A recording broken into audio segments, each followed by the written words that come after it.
พิธีเปิดขบวนการปรับปรุงเส้นทางดินแดงใน3บ้านกลุ่ม3เมืองสุขุมแขวงแก่นประสักวันที่27กุมภาพันธ์2026ได้มีพิธีเปิดขบวนการปรับปรุงเส้นทางดินแดงใน3บ้านคือบ้านน้องพันวงบ้านย่างสาวและบ้านดอนโคกงัวของกลุ่มบ้านที่3เมืองสุขุมแขวงแก่นประสักโดยภายใต้การเข้าร่วมเป็นประธานของฐานคำไต่เกี่ยวประเสริฐกรรมการพรรคแขวงเลขาพรรคเมืองสุขุม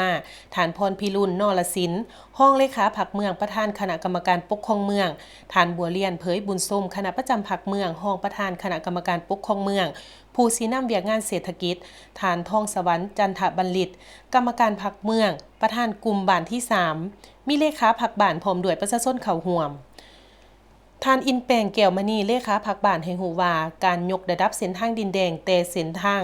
14หาบ้านน้องพันวงบ้านย่างสาวและบ้านดอนโคกงัวแม้นมีความยาว9กิโลเมตรกว้าง8เมตรการยกระดับเส้นทางบ้านดังกล่าวซึ่งหน้าเวียก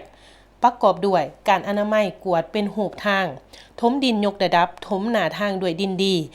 เวียกท่อระบายน้ำสำหรับการยกระดับเส้นทางดินแดงแต่เส้นทาง14หาบ้านน้องพันวงบ้านย่างสาวและบ้านดอนโคกงัวแม่นได้มาจากการสมทบทุนของอำนาจการปกครองใน3บ้านได้ระดมนำครอบครัวประชาชนใน3บ้านครอบครัวละ1,500,000 กีบเป็นเงิน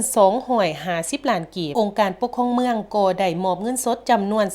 11,200,000 กีบโดยการกล่าวมอบของฐานคำไต่แก้วประเสริฐกรรมการพรรคแขวงเลขาพรรคเมืองพร้อมด้วยคณะนำของเมืองประธานกลุ่มบ้านประชาชนเข้าร่วม